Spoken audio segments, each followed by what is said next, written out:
والدین احسانا صدق اللہ مولانا العظیم وصدق رسولہ النبی الحبیب المتین المعین الامین الکریم ونحن علی ذالک لمن الشاہدین والشاکرین والحمد للہ رب العالمین۔ بادِ توحید کے متوالو، شمع رسالت کے پروانوں، اولیاء امت کے دیوانوں، حضور غوث و خواجہ کے چاہنے ماننے والوں، سید الشہداء امام علی مقام سیدنا امام حسن امام حسین رضی اللہ تعالی عنہما سے عقیدت و محبت کرنے والوں، کچھ عرض و معروف سے پہلے، کچھ گفت و شنید سے قبل، ہم بہتر اور معروف سمجھتے ہیں کہ سب سے پہلے اس آقا انعامدار، مدنی مدینے کے تاجدار، دونوں عالم کے مالک و مختار، ہم غریبوں کے غمگسار، نائب پروردگار، بیواؤں یتیموں کے سہارا، ہم سب کے آقا جناب روح فدا محمد عربی صلی اللہ تعالی علیہ وآلہ وسلم کی بارگاہ دیکھ پناہ میں جھوم جھوم کر حدیث درود پاک پڑھے بلندواسی اللہم صلی علی سیدنا شفیعنا حبیبنا کریمنا مولانا محمد معدن الجود والکرم منبع العلم والحلم والحکم صلی اللہ تعالی علیہ وسلم۔ حضرات محترم، الحمدللہ رب العالمین، اللہ تبارک و تعالیٰ کا بے پناہ فضل و کرم ہے کہ اللہ رب العزت نے ہمیں اور آپ کو جشن عید میلاد النبی و جشن خواجہ گریم نواز میں ہم سب کو آنے کا موقع میسر عنایت فرمایا۔ حضرات محترم، یہ بڑی پاکیزہ محفل پاک ہے۔ ان پاکیزہ محفل میں وہی آتا ہے جس کو اللہ تبارک و تعالیٰ اور اس کا پیغمبر بلائے، وہی آتا ہے جس کو مدینے کے تاجدار بلائے، کیونکہ حضرات محترم یہ محفل پاک اللہ تبارک و تعالیٰ اور اس کے پیارے محبوب کی محفلیں ہیں۔ تو حضرات ان محفل میں جب بھی آئیں خاص طور سے ادب کا خیال رکھیں، کیونکہ اگر ہمارے اندر ادب نہیں ہے تو اتنی سرد ٹھنڈک میں ہم اور آپ اپنے گھروں کو چھوڑ کر یہاں پر آئے تو آخر کچھ نہ کچھ اس کا مقصد ہوگا آنے کا۔ ہم اور آپ جب اپنے گھروں سے قدم اٹھائے، دل میں خیال رکھا، اپنی ایک نیت بنائے، ہم آقا دو جہاں صلی اللہ علیہ وسلم کی پاکیزہ محفل پاک میں جا رہے ہیں، اور اس لیے جا رہے ہیں تاکہ وہاں ہم حضور کی باتوں کو سنیں گے، اللہ کے محبوب کا ذکر سنیں گے، اللہ رب العزت کی بارگاہ میں دعا کریں گے، اے خالق کائنات، اپنے محبوب کے توسل سے، حضور کے ذکر کے توسل سے اللہ ہم سب کے گناہوں کو معاف فرما۔ یہی نیت لے کر ہم اور آپ اس پاکیزہ جلسے میں تشریف لائے۔ اور حضرات محترم، حضرت علامہ شیخ سعدی علیہ رحمہ ارشاد فرماتے ہیں، علم چندہ کی بیشتر خانی، چون عمل درنی استنادانی۔ انسان علم چاہے جتنا حاصل کر لے، چاہے جتنا بڑا مفکر بن جائے، محدث بن جائے، چاہے جتنا بڑا وہ علامہ بن جائے، علم والا بن جائے، لیکن جب تک وہ اپنے علم پہ عمل اور اپنے سے بڑوں کا ادب نہ کرے، اس کا پڑھنا کوئی مطلب نہیں۔ تو حضرات جب ان پاکیزہ محفل میں آئے ہیں تو ادب کا ہونا ضروری۔ شاعر کہتا ہے، سر جھکائے ہوئے ایک حسن طلب سے بیٹھو، سر جھکائے ہوئے ایک حسن طلب سے بیٹھو، ان کی امت ہو غلامی کے سبب سے بیٹھو۔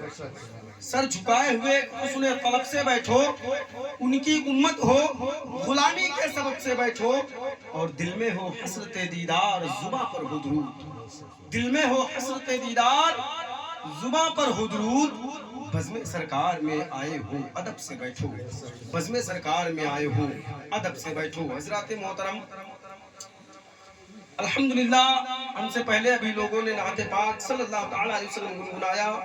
واقعی میں حضور کا ذکر اور حضور کی نعت جب سنیں تو دل کرتا ہے سنتے ہی چلے جائیں، سنتے ہی چلے جائیں۔ حضرات حضور کا عشق بڑا ہی عشق ہے۔ اگر ہم نے دنیا میں حضور سے عشق کیا ہے، ہمارا ایمان ہے، ہماری دنیا بھی کامیاب ہے اور ہماری آخرت بھی کامیاب ہے۔ اور ہم حضور کی محبت میں نعت پڑھے کوئی بڑی بات نہیں۔ حضرت حسان صاحب بیٹھے فیض آبادی، اگر یہ حضور کے عشق میں نعت پڑھیں بڑی بات نہیں، اور دیگر شعراء عرفان رزاقی صاحب قبلہ، امیر رزاقی صاحب قبلہ تشریف فرما ہے، ہم اور آپ سب لوگ مل کے حضور کی محبت میں نعت پڑھیں بڑی بات نہیں۔ حضور کا تو وہ عالی دربار ہے، حضور کا تو وہ اعلیٰ دربار ہے جہاں پر شاعر کہتا ہے کہ ملائک ان کے در پہ باری باری نعت پڑھتے ہیں، ملائک ان کے در پہ باری باری نعت پڑھتے ہیں، سکندر بن کے طیبہ میں بھکاری نعت پڑھتے ہیں، ملائک ان کے در پہ باری باری نعت پڑھتے ہیں، سکندر بن کے طیبہ میں بھکاری نعت پڑھتے ہیں، اور خدا نے یوں بنائی ہے میرے سرکار کی صورت، خدا نے یوں بنائی ہے میرے سرکار کی صورت، نظر پڑتے ہی پتھر کے پجاری نعت پڑھتے ہیں، نظر پڑتے ہی۔ نعرہ تکبیر، نعرہ رسالت، حسن مصطفیٰ، عظمت مصطفیٰ، فیضان غریب نواز، فیضان سرکار باسا، مسلک اعلی حضرت، نعرہ رسالت۔ سبحان اللہ، بہت خوب۔ اور حکم رسول پاک پہ قربان ہو گئے، حکم رسول پاک پہ قربان ہو گئے، دستے نبی پہ صاحب ایمان ہو گئے، حکم رسول پاک پہ قربان ہو گئے، دستے نبی پہ صاحب ایمان ہو گئے۔ اما کیوں پتھروں کو اپنا خدا مانتے ہیں لوگ، کیوں پتھروں کو اپنا خدا مانتے ہیں لوگ، اما پتھر تو کلمہ پڑھ کے مسلمان ہو گئے، پتھر تو کلمہ پڑھ کے مسلمان ہو گئے۔ اور ہر ابتدا سے پہلے ہر انتہا کے بعد، ہر ابتدا سے پہلے ہر انتہا کے بعد ذات نبی بلند ہے ذات خدا کے بعد، ہر ابتدا سے پہلے، ہر ابتدا سے پہلے ہر انتہا کے بعد ذات نبی بلند ہے ذات خدا کے بعد۔ اور یوں تو سبھی لوگ ہیں احترام کے قابل، یوں تو سبھی لوگ ہیں احترام کے قابل، میں سب کو مانتا ہوں مگر مصطفیٰ کے بعد، میں سب کو مانتا ہوں، میں سب کو مانتا ہوں مگر مصطفیٰ کے بعد۔ اور کعبہ میں ہو مزدوری انعام مدینے میں، اللہ تبارک و تعالیٰ کا بڑا احسان ہے، اللہ کے پیارے محبوب کا وہ دربار عالی دربار ہے۔ آج دنیا کی ریت و رواج ہے، ہم دنیا میں رہ کر کے جہاں پر مزدوری کرتے ہیں اسی سے مزدوری حاصل کرتے ہیں۔ شاعر کیا کہتا ہے، کعبہ میں ہو مزدوری اور انعام مدینے میں، کعبہ میں ہو مزدوری انعام مدینے میں، مکہ میں سویرا ہو اور ایک شام مدینے میں، کعبے میں ہو مزدوری انعام مدینے میں، مکے میں سویرا ہو اور ایک شام مدینے میں۔ اور کہہ دو ان ہواؤں سے آہستہ قدم رکھے، کہہ دو ان ہواؤں سے آہستہ قدم رکھے، کرتے ہیں میرے آقا آرام مدینے میں، کرتے ہیں میرے آقا آرام مدینے میں۔ حضرات محترم، میں نے ابھی آپ حضرات کے سامنے قرآن عظیم و فرقان حمید کی بہت ہی مشہور و معروف آیت کریمہ تلاوت کرنے کا شرف حاصل کیا۔ رب کعبہ ارشاد فرماتا ہو وَبِالْوَالِدَيْنِ احسانا۔ اس سے پہلے ہم روشنی ڈالیں گے فیضان قرآن پہ۔ الحمدللہ برادر اکبر بڑے بھائی عرفان رزاقی صاحب قبلہ کے بھتیجے، گویا ہمارے بھی بھتیجے نے قرآن مقدس کو کمپلیٹ کیا، جس کو ناظرہ اختتام کیا، ناظرہ کمپلیٹ کر لیا۔ الحمدللہ اتنی کم عمر میں یہ بھی قرآن کا معجزہ ہے، یہ بھی قرآن کا معجزہ ہے۔ اس پہ تھوڑی روشنی ڈالے حضرات محترم۔ اللہ تبارک و تعالیٰ نے کائنات عالم میں دیگر کتابوں کو آسمانی نازل فرمایا، بہت ساری کتابیں ہیں جو آسمان سے رب تبارک و تعالیٰ نے آسمانی کتابوں کو نازل فرمایا، جن میں سے مشہور 4 کتابیں ہیں، توریت، زبور، انجیل اور قرآن مقدس۔ ہماری بات کو تھوڑا بغور آپ حضرات سنیں، ہم اپنی ماں اور بہنوں سے بھی گزارش کرتے ہیں کہ جب بھی آپ آقا کے محفل میں آئیں وہ اپنی باتیں نہ کریں۔ اگر ہم حضور کے ذکر کو چھوڑ کر کے اپنی باتیں کریں تو پھر ہماری نظر میں حضور کا ذکر کیا رکھتا ہے مانے سے؟ تو حضرات اپنی باتیں ایک طرف کرتے، حضور کی باتیں ایک طرف رکھیں، کیونکہ حضور کی محفل میں بیٹھے ہمارا عقیدہ ہے، ہم بیٹھے تو باسا شریف میں ہیں، عرفان رزاقی کے گھر پر بیٹھے ہیں، ہمارا ایمان ہے، ہمارا عقیدہ ہے، ہمارے آقا مدینے کے تاجدار مدینے کی سرزمین سے ہم کو اور آپ کو ملاحظہ فرما رہے ہیں، اپنے غلاموں کو دیکھ رہے ہیں کہ اتنی کڑک سر جو ہے اپنے آرام و آرائش کو چھوڑ کر کے میرا ذکر سننے کے لیے آئے ہوئے ہیں، اور جو ہم اپنی طرف سے نہیں کہتے ہیں کہ میرے آقا دیکھتے ہیں، بلکہ ہمارے امام مدینہ، ہمارے امام بریلی کے تاجدار پکار اٹھتے ہیں، دور اور نزدیک کے سننے والے وہ کان لالے کرامت لاکھوں سلام، کان لالے کرامت لاکھوں سلام۔ تو حضرات محترم، میں عرض کر رہا تھا اللہ تبارک و تعالیٰ نے آسمانی کتابوں کو نازل فرمایا، جن میں سے مشہور 4 کتابیں توریت، زبور، انجیل اور قرآن مقدس۔ تورات میں یہود و نصارہ نے اپنی طرف سے من گھڑت باتوں کو گڑھ دیا، گویا جیسے تورات تھی اب نہیں رہی، اس میں بدلاؤ کر دیا گیا۔ زبور جیسے نازل ہوئی ویسے اب نہیں رہی، انجیل جیسے نازل ہوئی ویسے اب نہیں رہی۔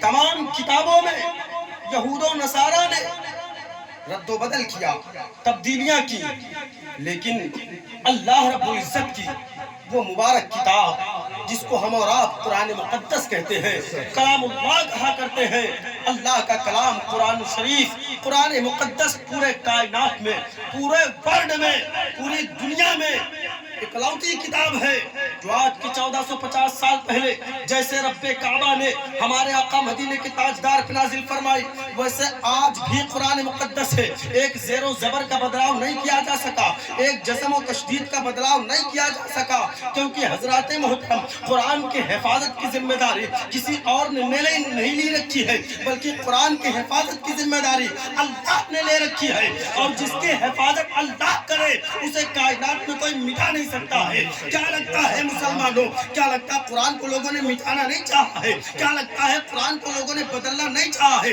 قسم اللہ کی لوگوں، جس نے بھی قرآن کو مٹانا چاہا ہے اللہ نے ان کو مٹا دیا ہے۔ آج ان کے قبر کے نشان تک نہیں معلوم ہے۔ جن لوگوں نے قرآن کی آیتوں کو بدلنا چاہا اللہ نے ان کو بدل دیا ہے۔ آپ نے سنا ہوگا سوشل میڈیا کے ذریعے کچھ وقت پہلے وسیم رضوی کے نام کے دجال نے کہا تھا کہ 26 آیتیں قرآن کو آتنکواد کا بڑھاوا دیتی ہیں۔ میں یہ اللہ رب العزت کے مقدس قرآن کا معجزہ ہے، اس نے قرآن کی آیت بدلنا چاہا اللہ نے اس کو بدل دیا ہے۔ گویا معلوم ہوا جن لوگوں نے قرآن کو مٹانا چاہا اللہ نے ان کو مٹا دیا ہے، جن لوگوں نے قرآن کو بدلنا چاہا اللہ نے ان کو بدل دیا ہے۔ کل بھی ہمارا قرآن زندہ تھا، آج بھی ہمارا قرآن زندہ ہے، صبح قیامت تک قرآن زندہ رہے گا۔ ہے قول محمد قول خدا، فرمان نہ بدلا جائے گا۔ ہے قول محمد قول خدا، فرمان نہ بدلا جائے گا۔ ارے بدلے گا زمانہ لاکھ مگر قرآن نہ بدلا جائے گا۔ بدلے گا زمانہ لاکھ مگر، بدلے گا زمانہ لاکھ مگر قرآن نہ بدلا جائے گا، اور رہے گا یوں ہی ان کا چرچا رہے گا، رہے گا یوں ہی ان کا چرچا رہے گا۔ بڑے خاک ہو جائیں جل جانے والے، بڑے خاک ہو جائیں جل جانے والے۔ حضرات محترم، آج ہم اور آپ نے سوشل میڈیا کے ذریعے سنا، آج جس کو دیکھو ہم سب کے مذہب کی طرف بھونکتا ہوا نظر آتا ہے، جس کو دیکھو مذہب اسلام کو ٹارگیٹ کرتا ہے، منہ اٹھاتا ہے اسلام کو بھونکتا ہے، کہتا ہے ہم اسلام کو دنیا سے مٹا دیں گے، اسلام کو نیست و نابود کر دیں گے، اسلام کی نشاں باقی نہیں رکھیں گے۔ ہمارا چیلنج ان کو ہے، مذہب اسلام کسی ایک ملک کے مذہب کا نام نہیں ہے، مذہب اسلام کسی کے گھر کے مذہب کا نام نہیں ہے، بلکہ مذہب اسلام وہ مذہب اسلام ہے جس کے فالوورز، جس کے چاہنے ماننے والے پورے ورلڈ، پوری دنیا میں پائے جاتے ہیں۔ اور جو لوگ مذہب اسلام کو پھیلانے کی بات کرتے ہیں، ہم ان سے یہی پیغام دیتے ہیں، ہمارا مذہب کل بھی زندہ تھا، آج بھی زندہ ہے، صبح قیامت تک زندہ رہے گا، کیونکہ حضرات محترم مذہب اسلام کو جو پھیلایا ہے وہ کوئی معمولی انسان نہیں تھا، کوئی دنیا کا لیڈر نہیں تھا، بلکہ مذہب اسلام کو پھیلانے والے ہمارے آقا مدینے کے تاجدار ہیں۔ اسلام کو پھیلانے کے لیے ہمارے نبی نے طرح طرح کی مصیبتوں کا سامنا کیا ہے، اسلام کو پھیلانے کے لیے ہمارے آقا کے اوپر ناپاک کجڑیاں ڈالی گئی ہیں، اسلام کو پھیلانے کے لیے جب ہمارے آقا اسلام کو پھیلا رہے تھے، ایک اللہ کی عبادت کا حکم دے رہے تھے، اللہ کی وحدانیت بیان کر رہے تھے، لوگوں نے حضور کو گالیاں بھی دی ہیں، لوگوں نے حضور کو جادوگر بھی کہا ہے، حضور کے اوپر نہ جانے کتنے کوڑے اور کرکٹ ڈالے گئے ہیں، حضور کو نہ جانے کتنا ستایا گیا ہے۔ طائف کے میدان میں ہمارے آقا مدینے کے تاجدار کے اوپر کفار و مشرکین نے اتنے پتھر برسائے تھے کہ حضور کا کرتا مبارک خون سے لہو لہان ہو گیا تھا، حضور کے ریشے مبارک سے، حضور کے داڑھی مبارک سے خون ٹپک رہا تھا، سر سے لے کر پیر تک حضور کے خون ٹپک رہا تھا۔ لیکن میرے پیارے آقا مدینے کے تاجدار نے اسلام کو پھیلانے سے